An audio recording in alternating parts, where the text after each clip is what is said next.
నమస్తే, welcome to our channel. నేను సిరి. ఈరోజు మన స్టూడియోలో ఉన్నారు మనతో పాటు TPCC official spokes person doctor లింగం యాదవ్ గారు. నమస్కారం సార్. నమస్తే. సార్, ఇప్పుడు చూస్తుంటే మేము అంటే తెలంగాణ వచ్చిన తర్వాత అంటే ఈ 10 ఏళ్ళ తర్వాత ఇప్పుడు మళ్ళీ కాంగ్రెస్ అయితే వచ్చింది. మనకి కాంగ్రెస్ వచ్చే ముందు అంటే మేనిఫెస్టో రిలీజ్ చేసే ముందు చాలా వరకు అందరిలో ఒక ఉత్కంఠ ఉండేది. అసలు మేనిఫెస్టోలో ఏం రిలీజ్ చేస్తారు ఏంటి అని చెప్పేసి. ఆ మేనిఫెస్టోలో మీది ఒక కీలక పాత్ర మీరు వహించారని చెప్పేసి మనకి తెలుసు. సో అసలు ఎలా జరిగింది అసలు మేనిఫెస్టో రిలీజ్ అంటే మేనిఫెస్టోలో ఇలాంటి అంశాలు పెట్టాలి అని చెప్పేసి అసలు మీకు ఎలా వచ్చింది అసలు? ముందుగా నమస్కారం అండి. ఇట్స్ డెఫినెట్గా అండి, ఆనాడు తెలంగాణ తల్లి సోనియా గాంధీ ఏర్పాటు చేసిన తర్వాత 10 సంవత్సరాలు తెలంగాణని పరిపాలించినటువంటి కేసీఆర్ గారు నియంతృత్వ విధానాలను ఏ విధంగా అవలంబించారు అనేది మనందరికీ తెలిసిందే. ప్రత్యేకించి నీళ్లు, నిధులు, నియామకాల కోసం కొట్లాడి సాధించుకున్న తెలంగాణలో కేసీఆర్ నీళ్ల పేరు మీద ఏ విధంగా మోసం చేసిండు మనందరం చూసిన. వీళ్ళ కాళేశ్వరంలో 1000 కోట్ల అవినీతి ఏ విధంగా జరిగింది, అదేవిధంగా నిధులన్నీ ఏ విధంగా పక్కదారి మళ్లించిరు అనేది. ఇక ప్రత్యేకించి నియామకాలు, విద్యార్థులు తెలంగాణ ఏర్పాటైతే ఉద్యోగ అవకాశాలు వస్తాయని ఆనాడు మేమందరం విద్యార్థి నాయకులుగా పనిచేసినాం. సో తెలంగాణ ఏర్పడిన తర్వాత విద్యార్థులను ఎంతగా మోసం చేసిండు అనేది ఇవాళ తెలంగాణ సమాజంలో ఎవరు అడిగినా కూడా కేసీఆర్ 10 ఏళ్ల పరిపాలన చెప్తారు. సో దాన్ని ప్రజలకు వివరించడానికి ఆనాడు మేనిఫెస్టో కమిటీ చైర్మన్ గారుగా ప్రజెంట్ మినిస్టర్గా ఉన్నటువంటి శ్రీధర్ బాబు గారి ఆధ్వర్యంలో మేమంతా మెంబర్గా మాకు శ్రీధర్ బాబు గారు ఒకటే చెప్పారు. అంటే మన మేనిఫెస్టో జనరల్గా మేనిఫెస్టో ఎక్కడ అంటే ఏదో ఆ పార్టీ ఆఫీసుల్లో కూర్చొని వాళ్ళు నాయకుడు చెప్పిందే రాస్తారు. సో మేము ఈసారి మా మేనిఫెస్టో ప్రజలకు రిఫ్లెక్షన్గా ఉండాలి, ప్రజల అభిప్రాయాలకు, ప్రజల యొక్క ఆలోచన విధానానికి రేపు కాంగ్రెస్ పార్టీ ప్రజాప్రభుత్వం ఏర్పడిన తర్వాత ఏ విధంగా చేయాలనే అంశాల కోసం నేను ప్రజల వద్దకెళ్ళి మా ఆనాడు మా శ్రీధర్ బాబు గారు మేము జిల్లాలు తిరిగి మా పార్టీ గాంధీ భవన్లో ఒక ఆఫీస్ ఓపెన్ చేసి అంటే ప్రజలు ఏం కోరుకుంటారు, యువత ఏం కోరుకుంటారు, మహిళలు ఏం కోరుకుంటారు, రైతులు ఏం కోరుకుంటారు, ఎస్సీ ఎస్టీ బీసీ అణగారిన వర్గాలు ఏమి కాంగ్రెస్ పార్టీ ప్రజాప్రభుత్వంలో కావాలనుకుంటారో వాళ్ళందరి ఆశయాలకు అనుగుణంగా మా కాంగ్రెస్ పార్టీ అభయస్థం మేనిఫెస్టో రూపొందించడం జరిగింది. సో మేము ఆనాడే చెప్పినాం డెఫినెట్ కూడా మా మేనిఫెస్టో అనేది ఎలక్షన్లో కీ రోల్ ప్లే చేస్తుందని. ఇవాళ చూసిరు తెలంగాణ అసెంబ్లీ ఎలక్షన్లో మేనిఫెస్టో అనేది ఏ విధంగా పనిచేసింది అనేది. అంటే ఎందుకు అంటే మేము ప్రజల ఆలోచన విధానానికి మేము మేనిఫెస్టో రూపొందించడం జరిగింది. సో దానికి అనుగుణ ఇవాళ ప్రజాప్రభుత్వం ముఖ్యమంత్రి రేవంత్ రెడ్డి గారి ఆధ్వర్యంలో ఏర్పడిన తర్వాత మేము 6 గ్యారంటీల్లో 5 గ్యారంటీలు అమలు చేశాము. ఇవాళ మీరు చూసిరు ఇవాళ మహిళలకు ఉచిత బస్ ప్రయాణం, ఇవాళ ఎంత మహిళల కళ్ళల్లో ఆనందం కనబడుతుందండి. ఇవాళ వాళ్ళకు పర్ మంత్ ఒక చిన్న పనులు చేసుకునే మహిళలకు ఒక ఆర్థిక స్వయం సమృద్ధి, ఒక ఆర్థిక స్వాలంబన, ఒక మహిళ తనకు తానుగా నిలబడడానికి ఇవాళ మహిళలు పొదుపు చేసుకోవడానికి ఇవాళ ఆ విధంగా ఉపయోగపడుతుంది. ఇవాళ చూస్తున్నాం అదే దాని మీద కూడా కొంతమంది అవాకులు చివాకులు పెడుతున్నారు. అదేవిధంగా ఇవాళ గతంలో మనం చూసినాం వంటింట్లో వండుకోవాలంటే గ్యాస్ ధర ఏ విధంగా బగ్గుమని మండే సమయాల్లో ఇవాళ మేము 500 రూపాయలకి గ్యాస్ ఇవ్వడం జరుగుతుంది. అదేవిధంగా రాజీవ్ ఆరోగ్యశ్రీ 10 లక్షలు ఇవాళ పేదవాడు ఏదైనా వైద్యానికి వెళ్ళాలంటే కార్పొరేట్ హాస్పిటల్లో ఏ విధంగా జరుగుతుందో. సో అందుకే గతంలో 5 లక్షలు అన్నారు కానీ అవి కూడా ఇవ్వకపోయేది. ఇవాళ 10 లక్షల వరకు ఉచిత వైద్య విధి అంటే ఎవరైనా కూడా ఏ కార్పొరేట్ హాస్పిటల్కి అయినా కూడా వెళ్ళొచ్చు. సో ఆ విధంగా అదేవిధంగా ఇందిరమ్మ ఇండ్లు, ఇవాళ రైతు భరోసా మేము చూసినాం. గతంలో కేసీఆర్ రైతు భరోసా ఎవరికి ఇచ్చిండండి, రైతు బంధు పేరు మీద దుబారా చేసిండు. ఇవాళ చూసిరు మీరంతా కూడా చెట్లకు పుట్లకు చివరకు నేషనల్ హైవేలకు, రియల్ ఎస్టేట్ బ్రోకర్లకు, రియల్ ఎస్టేట్ కంపెనీలకు, మల్లారెడ్డి లాంటి 1000 ఎకరాలకు కూడా వచ్చింది. సో మేము ఈ ప్రజాప్రభుత్వం ఒక స్ట్రీమ్ లైన్ చేస్తున్నాం. అందుకే రైతు బంధు అర్హులైన నిజమైన రైతులకి న్యాయం జరగాలనే ఉద్దేశంతో ఇవాళ ప్రజాప్రభుత్వం ముఖ్యమంత్రి రేవంత్ రెడ్డి గారి ఆధ్వర్యంలో ఇవాళ ఈ ప్రజాప్రభుత్వం ముందుకెళ్తుంది. మీరు చూసిరు మొన్ననే ఇవాళ రుణమాఫీ దేశంలో కనీవెరుగని రీతిలో ఒకేసారి 31,000 కోట్ల రూపాయలు ఇవాళ రుణమాఫీ చేసినటువంటి చరిత్ర కూడా ఇవాళ కాంగ్రెస్ ప్రజాప్రభుత్వానికి దక్కుతుంది. అంటే మేము ఆనాడు మేనిఫెస్టోలో ఏదైతే పెట్టినామో ఇవాళ ఒక్కొక్కటిగా అమలు చేస్తున్నాం. అంటే కాంగ్రెస్ పార్టీ ఏదైనా మాట ఇస్తే డెఫినెట్ కూడా అమలు చేసి తీరుతుందనే నమ్మకం, ఇవాళ విశ్వాసం ఇవాళ తెలంగాణ సబ్బండ వర్గాల్లో ఇవాళ మనం చాలా స్పష్టంగా అట్లనే మనం చూసుకున్నట్టయితే ఇప్పుడైతే మరి జాబ్ క్యాలెండర్ కూడా మీరు రిలీజ్ చేయడం జరిగింది మన అసెంబ్లీలో అయితే. సో మరి ఈ జాబ్ల గురించి ఎందుకంటే నేను కూడా ఎలక్షన్స్ టైంలో ఉస్మానియాలో మస్తు తిరిగిన. అప్పుడు తిరిగిన టైంలో అందరూ కూడా ఒకటే చెప్పిండ్రు, ఏంటంటే మేము కేసీఆర్ని నమ్మి మేము 2 సార్లు గెలిపించుకున్నాం, ఉద్యోగాలనే చెప్పిండ్రు, నీళ్ళు నియామకాలనే కదా, ఈ నియామకాలు ఎక్కడ జరిగినాయి అని చెప్పేసి వాళ్ళు ఒకటే క్వశ్చన్ వేసిండ్రు. మరి ఈ రోజు కాంగ్రెస్ని తెచ్చుకుంది కూడా అందుకే.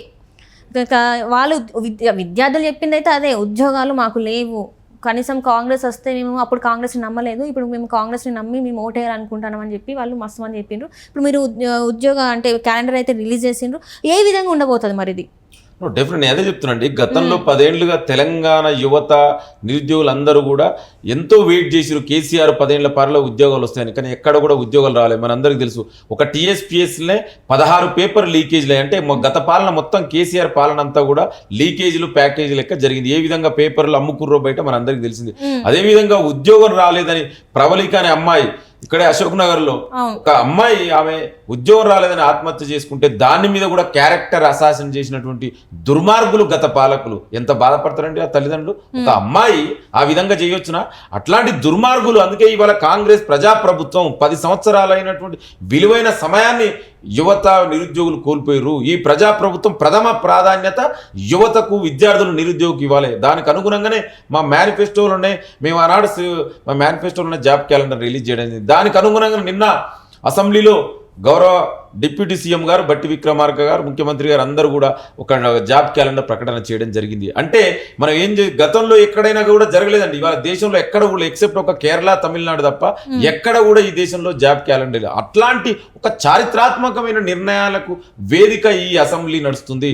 ఇవాళ అట్లాంటి సమయంలో కూడా ఇవాళ ప్రతిపక్షాలు దాని మీద కూడా ఏదో కోడిగుడ్డు మీద ఈకలేనట్టు మాట్లాడితే ఎట్లండి? ఇవాళ మీరు 10 ఏళ్ళుగా చెయ్యని పని ఈ ప్రజాప్రభుత్వం ముఖ్యమంత్రి రేవంత్ రెడ్డి గారి ఆధ్వర్యంలో జరుగుతుంది. ఇవాళ చూడు, ఈ ప్రభుత్వం ఏర్పడితే అయినా 100 రోజుల్లో 30,000 ఉద్యోగాలు ఇచ్చాం. మొన్ననే Group 1 సక్సెస్ఫుల్గా కంప్లీట్ చేసాం. ఇవాళ మెగా డిఎస్సి చేసినాం, ఆల్రెడీ Group 2 నోటిఫికేషన్ వేసాం. అంటే మేము ఏం చేస్తున్నాం అంటే ప్రజలు ఏదైతే యువత, ప్రత్యేకించి యువత, ఎందుకంటే వాళ్ళే తెలంగాణ రేపటి ఈ దేశానికి భవిష్యత్తు, తెలంగాణకు భవిష్యత్తు, వాళ్ళని కాపాడుకోవాల్సిన అవసరం ఈ ప్రజాప్రభుత్వం మీద ఉంది. అందుకే ఉద్యోగాలు అనేది వాళ్ళకి డెఫినెట్ కూడా ఏదైతే హామీ ఇచ్చామో ఇవాళ దానికి అనుగుణంగానే నిన్న జాబ్ క్యాలెండర్ రిలీజ్ చేయడం జరిగింది. ఇవాళ తెలంగాణ యువతంతా కూడా ఒక ఆనందంగా ఉంది. ఒక తెలంగాణలో మొత్తం కూడా ఒక పండుగ వాతావరణం నెలకొల్పబడింది. ఇవాళ దేశంలో ఎక్కడైనా జరిగిందండి? ఇవాళ 10 ఏళ్లుగా బీజేపీ దేశాన్ని పరిపాలిస్తుంది. మరి ఎన్ని ఉద్యోగాలు ఇచ్చిరండి? ఇవాళ ఉద్యోగాలు అడిగితే బీజేపీ వాళ్ళు ఏమంటారండి? పకోడీలు వేసుకోవాలి అంటే PGలు PhDలు చేసి ఈ దేశ యువత పకోడీలు వేసుకోవడానికండి. ఇవాళ కేంద్ర ప్రభుత్వంలో సంస్థలోనే దాదాపు 11 లక్షల ఉద్యోగాలు ఖాళీలు ఉన్నాయి. ఒక రైల్వేలనే 1,00,000 ఉద్యోగాలు ఖాళీ ఉన్నాయి. మరి ఎక్కడైనా వాళ్ళు మాట్లాడుతున్నారని? ఇక కేసీఆర్ బీఆర్ఎస్ పాలన, గత 10 ఏళ్ల పాలన మనకు తెలిసిందే. ఏ విధంగా విద్యార్థులను ఎంత అరిగోసపడిరో తెలంగాణ ఆనాడు కేసీఆర్ పరిపాలన. అందుకే అలాంటి ఇక్కడ జరగొద్దు. ఇది ప్రజాప్రభుత్వం, ప్రజల చేత ఎన్నుకోబడిన ప్రభుత్వం.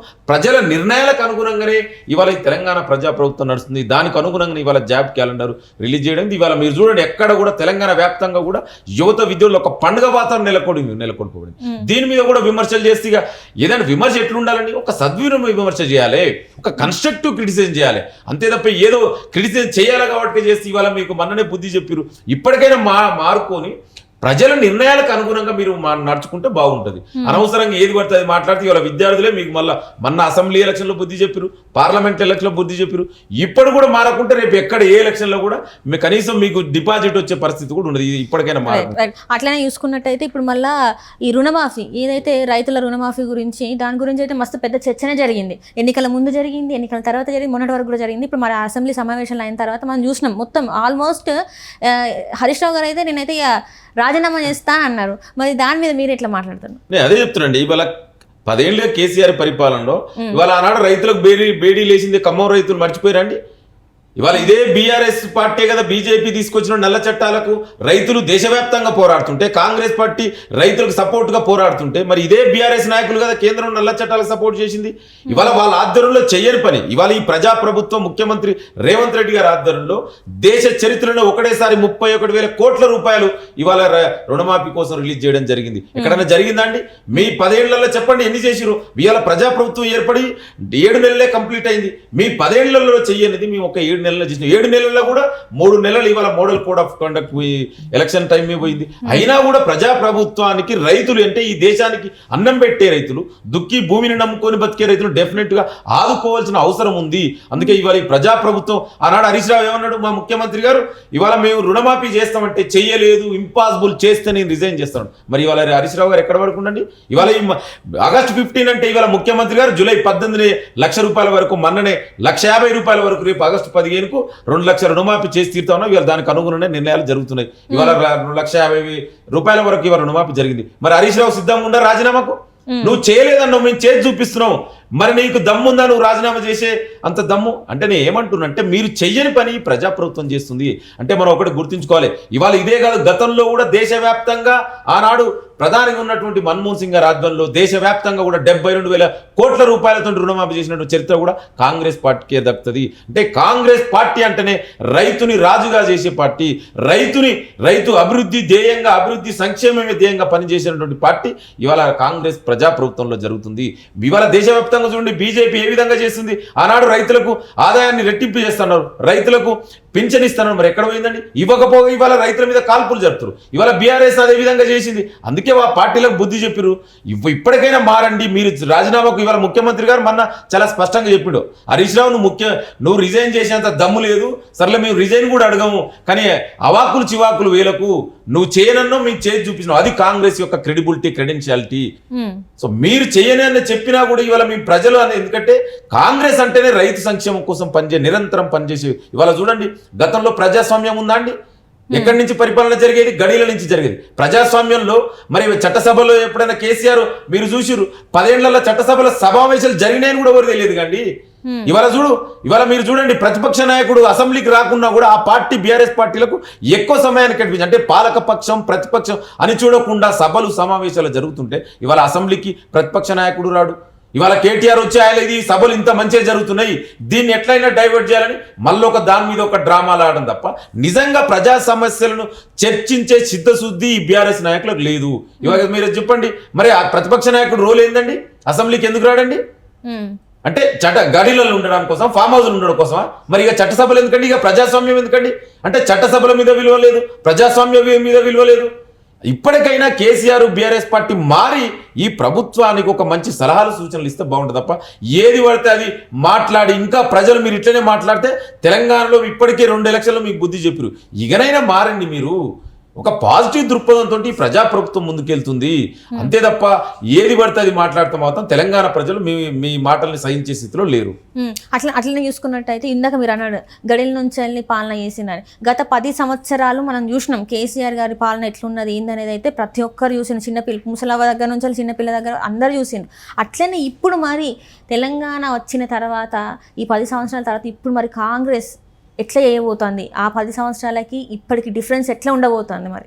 డెఫినెట్గా అండి. అందుకే 10 సంవత్సరాల కేసీఆర్ పరిపాలన చూసిన మనం ఏ విధంగా జరిగింది. Land mafia, sand mafia, liquor mafia, Kaleshwaram ఏ విధంగా అవినీతి జరిగింది, గొర్రెల స్కాము, చేపల స్కాము, ఫోన్ ట్యాపింగ్. ఒక చిన్న ఉదాహరణ చెప్తా. గొర్రెల స్కామ్ ప్రపంచంలో ఎక్కడైనా ఒక 2 వీలర్ మీద అంటే కేసీఆర్ 10 ఏళ్ల పరిపాలన ఏ విధంగా జరిగింది అనే దానికి ఒక చిన్న మన ఉదాహరణ అర్థం చేసుకోవచ్చు. ఎంత అవినీతి అక్రమాలు జరిగింది. ఒక 2 వీలర్ మీద ఎట్ ఏ టైం 21 గొర్రెలు ఒక పొట్టేలు సాధ్యమవుతుందని ఎట్ ఏ టైం ట్రావెల్ చేయగలుగుతారా? 2 వీలర్ మీద. ఇది ఆంధ్రానికి నేను చెప్పడం కాదు, ఈడీ చెప్పింది. అంటే ఎంత అధ్వానంగా కేసీఆర్ పరిపాలన జరిగింది అనేది. అంటే అంత ప్రతి దగ్గర స్కామ్.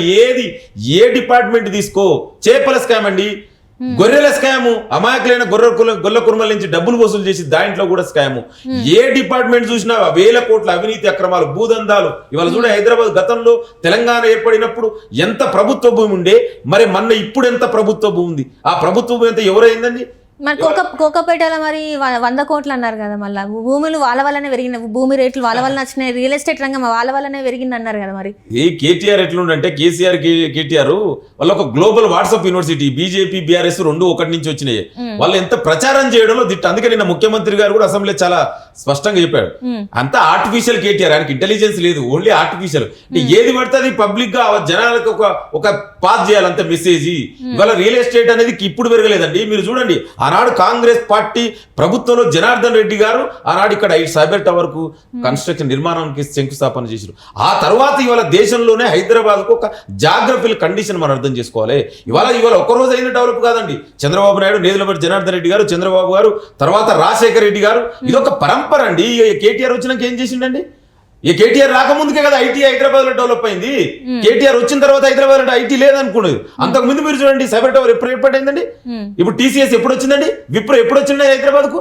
ఇవాళ ఆయన ఎంతసేపు ఆయన పబ్లిసిటీ చేసుకోవడం తప్ప, ఏదో గ్లోబల్ ప్రచారం చేసుకోవడం తప్ప నిజంగా హైదరాబాద్ కు కేటీఆర్ చేసింది 0. అందుకే నిన్న ముఖ్యమంత్రి చెప్పిన ఆయన అంతా ఆర్టిఫిషియల్ పర్సన్. ఆయనకి ఏమి హైదరాబాద్ డెవలప్ లో కేటీఆర్ బీఆర్ఎస్ పాత్ర లేదు. ఇవాళ హైదరాబాద్ శంషాబాద్ ఇంటర్నేషనల్ ఎయిర్పోర్ట్ ఎవరి ఆధ్వర్యంలో వచ్చిందండి? Hyderabad outer ring road construct చేసింది ఎవరండి? కాంగ్రెస్ ప్రభుత్వం రా కదా. అవి కదా ఇది హైదరాబాద్ కి ఇవాళ నలుదిశలా ఇవాళ ఈ హైదరాబాద్ అభివృద్ధి జరగడానికి కారణం. ఇవేమి నువ్వు చేయకుండా, ఒక కన్స్ట్రక్టివ్ డెవలప్ చేయకుండా, ఏం లేకుండా వేగ్గా ప్రచారాలు చేసుకోవడం మాత్రం కేటీఆర్ కేసీఆర్ దిట్ట. అందుకే ఇవాళ చూడండి, ఈ ప్రజాప్రభుత్వం ఏర్పడిన తర్వాత మా ఐటీ మినిస్టర్ శ్రీధర్ బాబు గారి ఆధ్వర్యంలో, ముఖ్యమంత్రి రేవంత్ రెడ్డి గారి ఆధ్వర్యంలో ప్రభుత్వం ఏర్పడిన 3 నెలలే దావోస్కెళ్ళి 40,000 కోట్ల రూపాయల ఇన్వెస్ట్మెంట్ తీసుకొచ్చావు. మరి నీకు దమ్ముంటే నీ 10 ఏళ్లలో ఎన్ని ఇన్వెస్ట్మెంట్ తెచ్చినావు? ఎన్ని కొత్త కంపెనీలు పెట్టినావు? చర్చకు సిద్ధమా? మా ప్రభుత్వం మీరు రాకముందుకే హైదరాబాద్ డెవలప్ అయింది. దయచేసి ఆ విధంగా, ఎందుకంటే కేసీఆర్ కేటీఆర్ కున్న మీడియా ప్రచారం, వాళ్ళకు ఉన్నటువంటి వాళ్ళ చెంచా సంస్థల ద్వారా ప్రచారం చేసుకోవడం తప్ప నిజంగా కేటీఆర్ హైదరాబాద్ చేసింది శూన్యము. దయచేసి మీరు మళ్ళొకసారి కూడా గమనించాలి. ఇవాళ ప్రజలు అందుకే గమనించే తీర్పిచ్చారు కదా. రైట్. అట్లనే చూస్తే మరి దళిత బంధు గురించి ఏం మాట్లాడతారు? అంటే దళిత బంధు అనేది నిజంగానే అందరికీ వచ్చిందంటారా, లేదంటారా? లేకపోతే దళిత బంధు అని చెప్పేసి కాళ్ళకే కుమ్ములాటలు పెట్టిండంటారా? మరి కేసీఆర్ కు దళితుల మీద ప్రేమ గాని చిత్తశుద్ధి గాని లేదండి. ఇవాళ ఆనాడు ఏమన్నాడు ఉద్యమంలో, తెలంగాణ అయిపోయిన మొదటి ముఖ్యమంత్రి బీఆర్ఎస్ పార్టీ అధికారంలోకి వస్తే దళితులు ముఖ్యమంత్రి చేస్తాడు. మరి ఎక్కడ పోయిందండి? ఎందుకు చేయలేదండి? 10 ఏళ్ళుగా దళిత ముఖ్యమంత్రి ఎవరు కూడా ఆయన అడగలేదు కదా. ఎవరు అడిగేదే ఉంటదండి. ఎందుకు దళిత ఎమ్మెల్యేలు లేరా అంటే తెలంగాణ సమాజాన్ని అవమానిస్తారా వాళ్ళు? అంతమంది దళిత ముఖ్యమంత్రులు డిప్యూటీ సీఎం చేసి ఇవాళ అనవసరంగా ఆ రోజు పదవి నుంచి చిత్తూరు చేసింది మరి ఇదే కేసీఆర్ కదా. దళితులకు 3 ఎకరాలు ఇస్తున్నాడు, ఎందుకు ఇవ్వలేదండి? 1000 కోట్లు నువ్వు సంపాదన బినామీల పేరు సంపాదించుకున్నది, దళితులకు 3 ఎకరాలు ఎందుకు ఇవ్వలేదండి? ఇంటికో ఉద్యోగం అన్నాడు. దళిత బంధు ఏం జరిగింది? మరి స్వయంగా ముఖ్యమంత్రి చేసిన 30% కమిషన్ తీసుకుంటారు దళితుల బంధువులు. నేను చెప్పడం కాదు, ఇది కాంగ్రెస్ పార్టీ నాయకులు చెప్పలే. ఆనాడు స్వయంగా ముఖ్యమంత్రి ఉన్నటువంటి కేసీఆర్ చెప్పిండు కదా.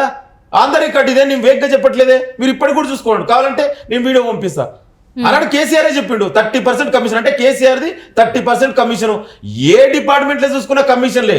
అందుకే ఇవాళ ఆనాడు అంతెందుకండి, ఒక కాంగ్రెస్ పార్టీ ఉమ్మడి ఆంధ్రప్రదేశ్ చరిత్రలోనే తెలంగాణ ఏర్పడిన తర్వాత కూడా ఒక దళితుని ప్రధాన ప్రతిపక్ష నాయకుడిని కాంగ్రెస్ పార్టీ చేస్తే ఇప్పుడున్నటువంటి డిప్యూటీ సీఎం మల్లు భట్టి విక్రమార్క కానీ, మరి ఆనాడు కేసీఆర్ దురహంకారంతో ఒక దళితుడు ఆపోజిషన్ నాయకుడు ఉండకూడదనే ఉద్దేశంతో ఒక కుట్రలో భాగంగా మరి ఆనాడు దళిత నాయకుడు ఉండొద్దు అనేది కాంగ్రెస్ పార్టీ నుంచి ఎమ్మెల్యే చేంజ్ చేసుకోలేదండి. చేసుకోవడం వల్లనే ఆనాడు కాంగ్రెస్ పార్టీకి ఆపోజిషన్ స్టేటస్ దొరకలే.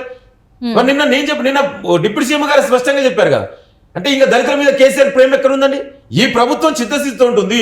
అందుకే ఆనాడు మేము ఆపోజిషన్ లీడర్ ఒక దళితుని చేశాం. ఇవాళ డిప్యూటీ సీఎంగా, ఒక ఫైనాన్స్ మినిస్టర్గా, ఒక స్పీకర్గా ఇవాళ కాంగ్రెస్ పార్టీ మా జాతీయ నాయకుడే ఒక దళితుడండి, మల్లికార్జున ఖర్గే. ఇంకా అంతకంటే చిత్తశుద్ధి ఎవరికి ఉందండి? చెప్పమని ఎవరు చేస్తారు? మేము మాటలు చెప్పాం. కాంగ్రెస్ పార్టీ అంటే చేతలలో ఉంటది. ఒక మాట చెప్పినామంటే ఆనాడు తెలంగాణ అయినా కూడా ఇవాళ రైతు రుణమాఫీ అయినా, రైతు భరోసా అయినా, ఇవాళ జాబ్ క్యాలెండర్ అయినా, అంటే కాంగ్రెస్ పార్టీ మాట ఇస్తే డెఫినెట్ కూడా చేసి తీరుతనే నమ్మకం, విశ్వాసం ఇవాళ తెలంగాణలో సబ్బండ వర్గాల్లో ఉంది. అట్లనే ఇప్పుడు చూసుకున్నట్టయితే గవర్నమెంట్ స్కూళ్ళు, ఇక గవర్నమెంట్ స్కూళ్ళలోనైతే అస్సలు వసతి సౌకర్యాలు అంటే ఏదైతే ఉంటాయో మినిమం ఉండేటివి కూడా లేవు అని చెప్పేసి మరి మేము గత సర్కార్లో చాలామంది విద్యార్థులు అయితే ఇబ్బంది పడ్డ. వర్షాకాలం వస్తే స్కూళ్ళు మొత్తం ఎట్లా అంటే నిండిపోయి, మొత్తం వర్షం నీళ్ళతో నిండిపోయి మొత్తం నేను ఎక్కడ ఊళ్ళలో చెప్తలేను, ఇక్కడే మన సిటీ అవుట్స్కర్ట్స్లో చూసుకున్నట్టయితే మొత్తం నిండిపోయి ఉన్నాయి. మరి ఇప్పుడు మరి మీ గవర్నమెంట్లో ఎట్లా ఉండబోతుంది? ఇప్పుడు ఎట్లా మనం చూసుకున్నట్టయితే ఇది వర్షాకాలమే, మరి అట్లనే మునిగిపోయి అవి అట్లనే అయిపోతాయా? మరి మీరేమన్నా చేంజెస్ ఏమన్నా చెప్తాను? డెఫినెట్గా అండి, అదే కదా ఇవాళ తెలంగాణ ప్రజాప్రభుత్వం ప్రథమ ప్రయారిటీ విద్యార్థులు, యువత, నిరుద్యోగుల కోసం. స్పెషల్లీ ఇవాళ విద్యా వ్యవస్థ అండి. కేసీఆర్ 10 ఏళ్ల పాలనలో విద్యా వ్యవస్థ అంతా కూడా నిర్వీర్యమైంది. ఇవాళ చూడు, దాదాపు 25,000 నుంచి 30,000 పాఠశాలలు కేసీఆర్ 10 ఏళ్లలో బంద్ చేసిండు. ఇవాళ ఎస్సీ, ఎస్టీ, బీసీ విద్యార్థులు ఇవాళ ఆనాడు ప్రైవేట్ స్కూల్లో పోలేకుంటుంటే గవర్నమెంట్ స్కూళ్ళని బంద్ చేయడం వల్ల ఇవాళ చాలా మంది పేద విద్యార్థులు ఆ కేసీఆర్ 10 ఏళ్లలో విద్యకు దూరం అయ్యారు. డెఫినెట్ కూడా ఈ ప్రజాప్రభుత్వం ఇవాళ ఎక్కడైతే ఎస్సీ, ఎస్టీ, బీసీలు, అనగారిన వర్గాలు చదువుకున్నటువంటి గవర్నమెంట్ స్కూళ్ళని స్ట్రెంథన్ చేయవలసిన అవసరం ఉంది. ఇవాళ ముఖ్యమంత్రి గారు ఇవాళ విద్యా వ్యవస్థ మీద ప్రత్యేక శ్రద్ధ చూపిస్తున్నారు. అందుకే డెఫినెట్ కూడా మళ్ళీ ఎక్కడైతే ఇవాళ కొత్తగా, అందుకే మండలానికి ఆనాడు మేనిఫెస్టోలో చెప్పాం, మండలానికి ఒక ఇంటర్నేషనల్ స్కూల్ ఏర్పాటు చేస్తాం. అందరికి కూడా ఎవరైనా కూడా కులమత భేదాలు లేకుండా అందరూ కూడా సమాన విద్యా అవకాశాలు కల్పించవలసిన అవసరం ఉంది. కేసీఆర్ 10 ఏళ్లలో విద్యా వ్యవస్థను నాశనం చేసిండు. ఇవాళ తెలంగాణలో 20 సంవత్సరాలు ఇవాళ విద్యా వ్యవస్థ వెనకపోయింది. ఇవాళ మీరు చూడండి, 10 ఏళ్లలో ఒక డిఎస్సి వేసిండా అండి? టీచర్ రిక్రూట్మెంట్ జరిగిందా? ఒక జైల్ నోటిఫికేషన్ వేసిందా? ఒక డిఎల్ నోటిఫికేషన్ వేసిందా? యూనివర్సిటీ నోటిఫికేషన్ వేసిందా? విధంగా చూడండి ఆనాడు ఉద్యమంలో యూనివర్సిటీ ఏ విధంగా పోరాడితే ఇవాళ యూనివర్సిటీకి వెళ్దాం ఉస్మానియా కాకతీయ మహాత్మా గాంధీ పాలమూరు ఎక్కడ కూడా కనీసం రిక్రూట్మెంట్ లేదు విద్యా వ్యవస్థ అంతా కూడా భ్రష్టు పట్టిండి 10 ఏళ్లలో దాన్ని బాగు చేయవలసిన అవసరం ఎంత ఉంది అందుకే ఇవాళ ముఖ్యమంత్రి గారు విద్యా వ్యవస్థ మీద చాలా ప్రత్యేకమైన శ్రద్ధ పెడుతుండు విద్యా వ్యవస్థని డెఫినెట్ కూడా స్ట్రెంథన్ చేయవలసిన అవసరం ఉంది తెలంగాణలో ఆ విధంగా ఇవాళ ముఖ్యమంత్రి గారు ఇవాళ మంత్రులందరూ కూడా నిరంతరం తెలంగాణ అభివృద్ధి సంక్షేమం కోసమే 18 గంటలు పైగా ఇవాళ పనిచేస్తున్నారు అట్లనే చూస్తే ఇప్పుడు విద్యార్థుల గురించి వచ్చింది కాబట్టి ముచ్చట ఏంటంటే గతంలో చూసుకుంటే మస్తు మంది విద్యార్థులు మన అక్కడ భాషల దగ్గర చూసుకుంటే ఆత్మహత్యలు చేసుకున్నారు అది ఎందుకు చేసుకున్నారు ఏంటనేది అప్పుడైతే ఆరా తీయకుండా ఆయన కేటీఆర్ గారు వెళ్ళి తర్వాత వాళ్ళు చనిపోయిన తర్వాత అక్కడ విద్యార్థులతోనే ఆయన డిన్నర్ లంచ్ చేసిండు అది ఎంతవరకు కరెక్ట్ అంటారు మీరు చెప్పండి ఎందుకంటే విద్యార్థులు వాళ్ళ ప్రాణాలు కోల్పోతే వర్షంలో ఉండి వాళ్ళు నిరాహార దీక్షలు చేస్తున్నా కూడా పట్టించుకొని కేటీఆర్ గారు మరి అప్పుడున్న ఎడ్యుకేషన్ మినిస్టర్ కూడా ఏం మాట్లాడలే సో మరి ఇప్పుడైనా ఇట్లాంటివి ఈ ఆత్మహత్యలు విద్యార్థుల ఆత్మహత్యలు అనేది తగ్గుతాయని మీరు మాట ఇవ్వగలుగుతారా మరి డెఫినెట్ గా అండి ఇది ప్రజాప్రభుత్వం ఇవాళ డిఫరెన్స్ స్పష్టంగా కనబడుతుంది గతంలో కేసీఆర్ కనీసం ఎవరినన్నా పిలిచి మాట్లాడేదండి మంత్రులకి అపాయింట్మెంట్ దొరకలే ఇంకెక్కడదండి వాళ్ళ సొంత పార్టీ ఎమ్మెల్యేలే సీఎం గతంలో ఉన్నటువంటి కేసీఆర్ కలుసుకునే అవకాశం లేకుండే వాళ్ళంతా ఒక నియంతృత్వ ధోరణి ఒక అహంకార ధోరణితోటి ఒక గడియల నుంచి ఫామ్ హౌస్ నుంచి పరిపాలన జరిగింది ఇవాళ పరిపాలన అంతా కూడా సెక్రటరీ నుంచి జరుగుతుంది ప్రజాస్వామ్యబద్ధంగా స్వేచ్ఛాయుత వాతావరణంలో ఇవాళ పరిపాలన జరుగుతుంది ఎవరైనా ఏ ప్రాబ్లం ఉన్నా కూడా ఇవాళ ముఖ్యమంత్రి మంత్రులు ఎనీ టైం వెళ్ళి కలవచ్చు సెక్రటరియట్ ఎప్పుడు కూడా అందుబాటులో ఉంది ఇవాళ మంత్రులు ఇళ్లలోకి వెళ్ళి కలవచ్చు ఎక్కడైనా కూడా ఈ ప్రభుత్వం వినడానికి సిద్ధంగా ఉంది గతంలో ఏనాడైనా ఒక్క రివ్యూ 10 ఏళ్లలో మీరు చూడండి విద్యా వ్యవస్థ గురించి కానీ రైతుల గురించి కానీ నిరుద్యోగం గురించి కానీ మహిళల గురించి కానీ ఏనాడైనా కేసీఆర్ ఒక్క 10 ఏళ్లలో ఒక్క రివ్యూ చేసిన దాన్ని ఇవాళ మీరు చేయదు ఈ ప్రభుత్వం చూడు వచ్చిన 7 నెలల 3 నెలలు ఇవాళ ఎలక్షన్ కోడ్ కండక్ట్ పోయింది అయినా కూడా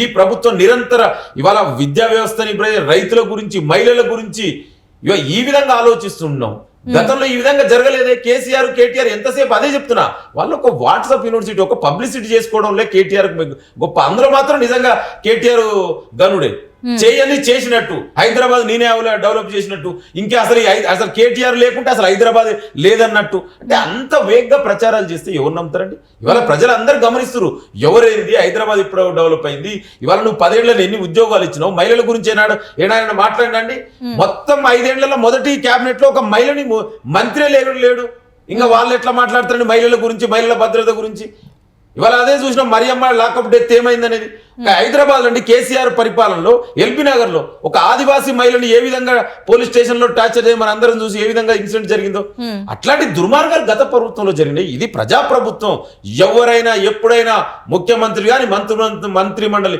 ఎవరైనా కలుసుకోవచ్చు స్వేచ్ఛంగా వాళ్ళ అభిప్రాయాలు చెప్పొచ్చు అవసరమైతే ఈ ప్రభుత్వం ముఖ్యమంత్రి గారే చాలా స్పష్టంగా చెప్పారు అండి ఈ ప్రభుత్వానికి సలహాలు సూచనలు ఇవ్వండి డెఫినెట్ కూడా వింటాం మేము మీ లెక్క గడిలలో కూర్చొని నియంతృత్వంగా లెక్క నేనే రాజును నేనే తెలంగాణ అన్న వ్యక్తి అలా ఏమైందండి అందుకే ఈ ప్రభుత్వం అట్లయితే డెఫినెట్ కూడా అన్ని సమస్యల్ని పరిష్కరిస్తారు ఇవాళ చూడు తెలంగాణలో ఎంత అభివృద్ధి ఇవాళ ఈ ప్రజాప్రభుత్వం ఏర్పడిన తర్వాత ఇవాళ హైదరాబాద్ ఇవాళ మా ఐటీ మినిస్టర్ శ్రీధర్ బాబు గారి ఆధ్వర్యంలో ఒక ఆర్టిఫిషియల్ ఇంటెలిజెన్స్ కే హబ్ గా ఇవాళ హైదరాబాద్ నిలవబోతుంది ప్రపంచానికి దేశానికే కాదు ప్రపంచానికే హైదరాబాద్ వేదిక కాబోతుంది అది మా యొక్క కాంగ్రెస్ పార్టీ ప్రజాప్రభుత్వం యొక్క లక్ష్యం అంతే వాళ్ళ కేటీఆర్ లెక్క గొప్పలు చెప్పుకోదండి ప్రభుత్వం ప్రజలు తీర్పు చెప్తారు కదా నువ్వు ఏం చేసినావు అనేది ప్రజలు రేపు ఎలక్షన్ లో తీర్పు చెప్తారు అందుకే ఇప్పటికైనా వాళ్ళు మాట్లాడుకొని ఏదో కోడిగుడ్డు మీద ఈకలేయడం మానేసి ఒక బాధ్యతాయుతమైన ప్రతిపక్ష నాయకుడు మేల్కుంటే ప్రజలు ఆ గౌరవిస్తారు లేకుంటే ఇంకా తెలంగాణలో మిమ్మల్ని ఇప్పటికే ఏ విధంగా బుద్ధి చెప్పారు గత ఇదే విధంగా ఇంకా కూడా మారకుంటే కనీసం తెలంగాణలో బీఆర్ఎస్ కనుమరుగయ్యే పరిస్థితి ఏర్పడుతుంది అట్లా చూసుకుంటే మరి ధరణి పోర్టల్ వల్ల ఎంతమంది మరి రియల్ ఎస్టేట్ రంగంలో ఉన్న వాళ్ళు మరి వాళ్ళకి మంచి జరిగిందా లేకపోతే నిజంగానే భూములు ఉన్న వాళ్ళకి వాళ్ళు మంచి జరిగింది ఎవరికి మంచి జరిగింది అంటారు ఈ ధరణి పోర్టల్ వల్ల అది చాలా ఇంపార్టెంట్ అండి అసలు తెలంగాణ చరిత్రలోనే దేశంలోనే ప్రభుత్వ భూములు ఎక్కువ ఉన్న రాష్ట్రాల్లో తెలంగాణ మొదటిది ఇక్కడ తెలంగాణలో ప్రభుత్వ భూమి ఎక్కువగా ఉంటుంది ఈ కేసీఆర్ 10 ఏళ్ల పాలనలో ప్రభుత్వ భూమి లేకుండా కనబడేది ఇవాళ మీరు చూడు గతంలో హైదరాబాద్ రంగారెడ్డి సరౌండింగ్స్ మొత్తం కూడా ప్రభుత్వ భూములు ఇవాళ ఎక్కడైనా ప్రభుత్వం కనబడుతుందండి మొత్తం తన అనుచరులు తన బినామీ వర్గాలు బంధు వర్గాలు కబ్జలు భూ హత్యలు అదే చెప్పిన ల్యాండ్ మాఫియా ఏది కనబడుతుంది ఎక్కడ కనబడితే అక్కడ కబ్జా చేయడం బీఆర్ఎస్ నాయకులు ఇవాళ అందుకే చూడండి ఎక్కడ కూడా ప్రభుత్వ భూమి లేదు ధరణి అనేది అది అంతా ఒక లోపభూయిష్టం కేసీఆర్ ప్రభుత్వ భూమిని కాజేసుకోవడం కోసం ఏర్పాటు చేసిన ఒక కుట్ర పేరే ధరణి అని అందమైన పేరు పెట్టి ప్రభుత్వ భూములన్నీ కూడా కేసీఆర్ బినామీ వర్గాలు ప్రారంభం చేసుకుర్రు. ఇవాళ ఈ ప్రజాప్రభుత్వం డెఫినెట్ కూడా అందుకే మా మేనిఫెస్టోలో పెట్టినాం. డెఫినెట్ కూడా కేసీఆర్ చేసిన ప్రతి అవినీతి కూడా చట్ట ప్రకారం న్యాయ ప్రకారం ప్రజల ముందు పెడతాం. డెఫినెట్ కూడా చట్ట ప్రకారం శిక్షిస్తాం. ఇవాళ డెఫినెట్ కూడా తొందరలోనే వాళ్ళ అవినీతి వల్ల ఒక్కొక్కటిగా బయటకు వస్తుంది. ఆనాడు మేము కాళేశ్వరంలో అవినీతి జరిగిందన్నాం, కేసీఆర్ బీజేపీ ఏమన్నారండి అవినీతే లేదన్నారు. ఇవాళ అవినీతి బయటకు మేము చెప్పడం కాదు కదా, స్వయంగా ఈడీఏ చెప్పింది అక్కడ అవినీతి జరిగిందని, 1,00,000 కోట్ల రూపాయల అవినీతి జరిగిందని. ఇవాళ లిక్కర్ స్కామ్ జరిగిందని చెప్పినాం, ఆనాడు జరగలేదన్నట్టు ఇవాళ కవిత ఎక్కడ ఉందండి? లిక్కర్ స్కామ్లో అరెస్ట్ జైలైంది. ఇవాళ తొందర కూడా ఫోన్ ట్యాప్లో కూడా తొందరలో కేటీఆర్ జైలు పోవడం ఖాయం. ఇది ఒక్క అవినీతి కాదు, తెలంగాణ 10 ఏళ్లలో సహజ వనరులు అన్నిటిని కూడా నాశనం చేసిర్రు, వ్యవస్థలన్నింటిని కూడా ధ్వంసం చేసిర్రు, రాజ్యాంగ వ్యవస్థలన్నింటిని భ్రష్టు పట్టించిర్రు. ఇవాళ తెలంగాణ పునర్నిర్మాణం చేయవలసిన అవసరం ఉంది. అందుకే ఇవాళ ముఖ్యమంత్రి రేవంత్ రెడ్డి గారి ఆధ్వర్యంలో ఈ ప్రజాప్రభుత్వం తెలంగాణని రీకన్స్ట్రక్ట్ చేస్తుంది. దానికోసం ఇవాళ మీరు వ్యవస్థలన్నింటిని విధ్వంసం చేసిరు, ఇవాళ వ్యవస్థలన్నింటిని కూడా నిలబెట్టుతున్నాం ఈ ప్రజాప్రభుత్వం ఆధ్వర్యంలో. అని ఇప్పటి వరకు చూసుకున్నట్టయితే ఇక్కడ ఈ 10 సంవత్సరాలు అవినీతి అక్రమాలు జరిగినాయి అంటారు కదా, మరి ఇప్పటి వరకు మరి చర్యలు ఇంకా తీసుకోలేదు కదా, ఎందుకు తీసుకోవాలి అంటారు మరి? అలాంటిదే లేదు. నేను అదే చెప్పినండి, కాంగ్రెస్ పార్టీ ఎప్పుడు కూడా ఎవరి మీద వ్యక్తిగత ద్వేషాలు కక్షలు పెట్టుకో, ఏదైనా చట్ట ప్రకారం న్యాయ ప్రకారం చేస్తాం. ఇవాళ చేస్తున్నాం కదా, ఇవాళ ఈడీ ఆల్రెడీ నోటీస్ ఇస్తుంది. ఇవాళ మననే విద్యుత్ క్యాంప్స్ కుంభకోణంలో జరిగింది, అది దాని మీద కూడా కమిషన్ వేసినాం, తొందరలో వస్తుంది. ఇవాళ బీజేపీ బీఆర్ఎస్ లెక్క గతంలో కేసీఆర్ ఏం చేసిండండి? నీ మాట వినకుంటే ప్రతిపక్ష నాయకుడిని చూడకుండా వాళ్ళ ఆనాడు రేవంత్ రెడ్డి గారిని కాంగ్రెస్ పార్టీ ఎన్ని ఇబ్బందులు పెట్టినండి. మిడ్ నైట్ తలుపులు బలగొట్టి ఇళ్లకు పంపించిన పోలీసు. ఈ ప్రజాప్రభుత్వం ఎవరి మీద కూడా వ్యక్తిగతంగా ద్వేషం కక్షలు పెంచుకోదండి, ఏదైనా కూడా చట్ట ప్రకారమే చేస్తుంది. ఇవాళ కేంద్రంలో బీజేపీ కూడా అదే చేసింది, మాట వినకపోతే ఈడీలు సిబిఐలు ఐటీ రైడ్లు చేస్తుంది. కానీ కాంగ్రెస్ ప్రజాప్రభుత్వం ఆ విధంగా చేయలేదు. ఎందుకంటే కాంగ్రెస్ పార్టీ భారత రాజ్యాంగాన్ని నమ్మే పార్టీ, భారత ప్రజాస్వామ్యం పరిపాలన జరగాలనుకునే పార్టీ. కాబట్టి ఏదైనా కూడా చట్ట ప్రకారమే చేస్తుంది తప్ప వ్యక్తిగతంగా ఎవరి మీద కూడా కాంగ్రెస్ పార్టీకి ద్వేషం ఉండదండి. రైట్. ఇప్పుడు చూసుకున్నట్టయితే మనకి డబల్ బెడ్రూమ్ ఇల్లు, కేసీఆర్ డబల్ బెడ్రూమ్ ఇల్లులు అని చెప్పేసి మనకి చాలా వరకు అవి ఎవరైతే అర్హులో వాళ్ళకి రాలే అని చెప్పేసి వాళ్ళైతే చాలాసార్లు మొరబెట్టుకున్నారు, మీడియాల ముందుకు కూడా వచ్చిండ్రు. మరి ఈ డబల్ బెడ్రూమ్ ఇల్లులు ఇప్పుడు మరి మీరన్న వాళ్ళకి శాంక్షన్ చేసే అవకాశం ఉందంటారా లేదంటారా? మరి డెఫినెట్ గా అండి. ఆనాడు కేసీఆర్ ఏమన్నాడండి, ఇండ్లు లేవు, అల్లుడు వస్తే ఏడబడుకుంటాడు, మేక పిల్లని ఏడగట్టేస్తారు, కుక్క పిల్లని ఏడగట్టేస్తారు అన్నాడు. మరి 10 ఏళ్లలో ఎన్ని డబుల్ బెడ్రూమ్ ఇచ్చిండండి? అందుకే ముఖ్యమంత్రి రేవంత్ రెడ్డి గారు అంతకుముందు గతంలో పిసిసి అధ్యక్షుడు చాలా సార్లు ఛాలెంజ్ చేశారు, ఇందిరమ్మ ఇల్లు ఉన్న కాడ మేము ఓట్లు అడుగుతాం, డబుల్ బెడ్రూమ్ ఉన్న కాడ మీరు ఓట్లు అడగండి. ఎక్కడ కట్టిరండి డబుల్ బెడ్? అంతా మోసం, పిట్టగూడు లెక్క 2 కట్టి కాన్స్టిట్యున్సీకి ఒక ఇల్లు ఇవ్వలేదండి. ఇంకా వాళ్ళు ఏం చేస్తారు? ఈ ప్రజాప్రభుత్వం డెఫినెట్ కూడా పేదలని ఆదుకోవాల్సిన అవసరం ఉంది. డెఫినెట్ కూడా ఇండ్లు లేని నిరుపేదలకు ఇందిరమ్మ ఇండ్లు ఇస్తాం. ఆల్రెడీ అది కూడా ప్రోగ్రామ్ కూడా స్టార్ట్ అయింది. మోడల్ కోడ్ ఆఫ్ కండక్ట్ వల్ల కొంత డీల్ అయింది. డెఫినెట్ కూడా ఇప్పుడు ఈ ప్రభుత్వం స్పీడప్ చేసి తొందరలోనే ఆల్రెడీ కాన్స్టిట్యున్సీకి ఎన్ని ఇవ్వాలో కూడా ఇవాళ ముఖ్యమంత్రి గారు ఆల్రెడీ డిసైడెడ్, ఆల్రెడీ ఆ ప్రోగ్రామ్ అది కూడా తొందరలోనే కంప్లీట్ అవుతుంది. అంటే ఇక్కడ నేను ఎందుకు ఈ డబల్ బెడ్రూమ్ ఇల్లు అంటున్నానంటే, మనం గజ్వెల్ దగ్గర చూసుకున్నట్టయితే చాలా మంది ఇల్లు లేక అంటే వాళ్ళ పొలాలు తీసేసుకొని దాదాపు అక్కడ ప్రాజెక్ట్ కోసం అని ఆ ఊళ్ళు 13 గ్రామాలే కొట్టుకుపోయిన పరిస్థితి, లేపేసిండ్రు దానికోసం. అక్కడ చాలామంది వాళ్ళు ఇల్లు లేక చనిపోయిన పరిస్థితి. మరి ఇప్పుడైనా వాళ్ళకి న్యాయం జరుగుతుందా? డెఫినెట్ గా అండి. ఒకటే కాదు, కేసీఆర్ 10 ఏళ్ల పరిపాలనలో ఎక్కడ చూసినా దుర్మార్గాలే. ఇవాళ ఒక భూ నిర్వాసితులు అక్కడే కాదు ఎక్కడైనా జరిగింది. అందుకే ఇది ప్రజాప్రభుత్వం. డెఫినెట్ కూడా ప్రతి పౌరుణ్ణి, తెలంగాణ ప్రతి వ్యక్తి బిడ్డని ఆదుకోవాల్సిన అవసరం, బాధ్యత ఈ ప్రజాప్రభుత్వం ఉంది. డెఫినెట్ కూడా అందరికీ న్యాయం చేస్తండి. ఇది ప్రజాప్రభుత్వం. ఎవరైనా ఒకవేళ నిజంగా మీకు సమస్యలు ఉంటే, ఎవరైతే న్యాయం జరగలేదనుకో డెఫినెట్ కూడా వచ్చి ముఖ్యమంత్రిని కలుసుకోవచ్చు, మంత్రులను కలుసుకోవచ్చు, వాళ్ళ అభిప్రాయం చెప్పొచ్చు. డెఫినెట్ కూడా వినడానికి సిద్ధంగా ఉంది కదా మా ప్రభుత్వం. ఏదైనా అలాంటి గతంలో లెక్క జరగదు. గతంలో మోనార్క్ నిర్ణయాలు, ఫామ్ హౌస్ నుంచి ఆయన ఫామ్ హౌస్ లో పడుకొని నిర్ణయాలు జరిగేది, ఒక్కడే నిర్ణయాలు తీసుకునేది, మంత్రిమండలితో సలహాలు పాటించపోయేది. ఇవాళ ఈ ప్రజాప్రభుత్వం అట్లా కాదు. ఏదైనా కూడా మంత్రిమండలి, ముఖ్యమంత్రి అందరూ కలిసి నిర్ణయాలు తీసుకుంటారు. ఎవరైతే ఇప్పుడు నిర్వాసితులు అన్నారో, ఎవరైతే నిరుపేదలు ఉన్నారో, ఎవరైతే ఇల్లు లేని వ్యక్తులు ఉన్నారో వాళ్ళందరూ కూడా తొందరలోనే అందరికి కూడా ఇందిరమ్మ ఇల్లు వస్తాయి. అందులో ఎలాంటి డౌట్ కూడా అవసరం లేదు. మరి ఇప్పుడు వైద్యం కోసం ఎట్లా మాట్లాడతారు? మరి ఇప్పుడు వైద్యంగా ఇప్పుడు చాలా మంది అనారోగ్య పరిస్థితులు, ఇప్పుడు ఇంకొకటి ఏంటంటే కరోనా వచ్చిన తర్వాతనైతే మస్తు మంది అనారోగ్య పాలు ఎట్లయితున్నా మనం చూస్తాను. మరి వాళ్ళ పరిస్థితి వాళ్ళకి ఎట్లాంటివి ఉండబోతున్నాయి మరి ఈ గవర్నమెంట్లో? డెఫినెట్ గా అండి కేసీఆర్ 10 ఏళ్ల పాలనలో వైద్య వ్యవస్థ అంతా కూడా నిర్వహణ చేసిండు. ఇవాళ చూసిన వరంగల్లో ఒక చిన్న పిల్లల్ని ఎలకలు కొరక తిన్న పరిస్థితి కూడా మనం చూసినాం ఎంజీ హాస్పిటల్లో. అదే విధంగా ఇవాళ ఉస్మాన్ ఎట్లా తయారైందో మనకు తెలుసు. ఈ ప్రజాప్రభుత్వం అందుకే కదా డెఫినెట్ కూడా ఇవాళ ఒకవైపు మేము రాజీవ్ ఆరోగ్యశ్రీ 10 లక్షల వరకు పెంచి అట్ ద సేమ్ టైం ఇవాళ ప్రభుత్వ ఆసుపత్రులను కూడా స్ట్రెంథన్ చేయవలసిన అవసరం ఉంది. సో దానికి అనుగుణంగా డెఫినెట్ కూడా ఇవాళ ప్రభుత్వ హాస్పిటల్ అన్నిటిని కూడా స్ట్రెంథన్ చేస్తాం. ఇవాళ ఈ తెలంగాణ వైద్య వ్యవస్థను కూడా మెరుగైన స్థితిలో తీసుకురావడానికి ఇవాళ ప్రజా ప్రభుత్వం సిద్ధంగా ఉంది. దానికోసం ఇవాళ ముఖ్యమంత్రి మంత్రులు అందరూ కూడా నిర్ణయాలు జరుగుతున్నాయి, రెగ్యులర్ గా రివ్యూలు జరుగుతున్నాయి. గతంలో ఏనాడైనా ఏ శాఖ మీదైనా కేసీఆర్ రివ్యూ చేసిందని చెప్పండి. ఒక్క శాఖ మీద రివ్యూ 10 ఏళ్ల కేసీఆర్ రివ్యూ చేసిన ఛాలెంజ్ ఏమని? ఇవాళ మీరు చేయండి. ఈ ప్రజాప్రభుత్వం చేసింది ఒక్కొక్కటిగా డెఫినెట్ కూడా కాంగ్రెస్ పార్టీ ఏదైతే హామీ ఇచ్చిందో మేనిఫెస్టోలో అన్ని కూడా తూచా తప్పకుండా అమలు చేసి తీరుతాం. అందులో ఎలాంటి డౌట్ ఎవ్వరికి కూడా అవసరం లేదు. Right sir. అంటే మొత్తానికైతే ఈ 10 ఏళ్ల పాలన ఒక లెక్క ఉంటే మీ నుంచి ఈ పాలన వేరే లెక్క ఉంటుందని చెప్పి మీరు అయితే ప్రజలకు చెప్తారు, అంతేనా? డెఫినెట్ గానే అదే అంటున్నా. కాంగ్రెస్ పార్టీ అంటే ఒక ప్రజాస్వామ్యబద్ధంగా ఒక స్వేచ్ఛాయుత వాతావరణంలో గతంలో నిరసన తెలియజేసుకునే ప్లేస్ కూడా ధర్నా చౌక్ కూడా ఎత్తేసిండు.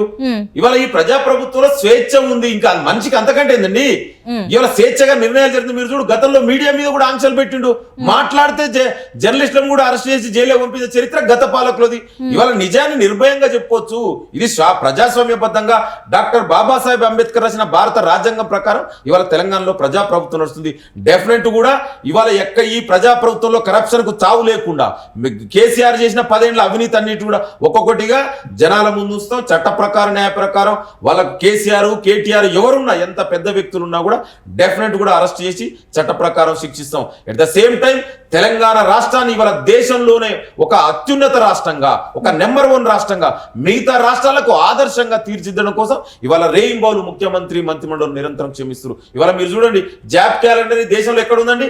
ఇవాళ ఒక చారిత్రాత్మక నిర్ణయం తీసుకురు. రుణమాఫీ అనేది ఒక చారిత్రాత్మక నిర్ణయం, మహిళలకు ఉచిత బస్సు అనేది ఒక చారిత్రాత్మక నిర్ణయం, ఇవాళ గ్యాస్ అనేది అంటే ఇట్లాంటి మంచి నిర్ణయాలు తీసుకొని ఇవాళ ప్రజా ప్రభుత్వం ఇవాళ ఒక దేశంలోనే ఒక నెంబర్ 1 స్థానంగా రేపు భవిష్యత్తులో నిలబడబోతుంది. మీకు దమ్ముంటే ప్రతిపక్ష నాయకులు ఈ ప్రభుత్వానికి సూచనలు చేయండి, అంతే తప్ప వేగ్గా మాట్లాడితే ప్రజలు క్షమించరు. డెఫినెట్ కూడా తెలంగాణ రాబోయే రోజులలో దేశానికి ఒక దిక్సూచిగా నిలబడబోతుంది. Right sir, right. Thank you so much sir. మరి మీరు మా స్టూడియోకి వచ్చి ఇలాంటి అంటే ఏం జరిగింది, ఈ 10 సంవత్సరాలు ఏం జరిగింది, ఎట్లా ఉండబోతుంది అని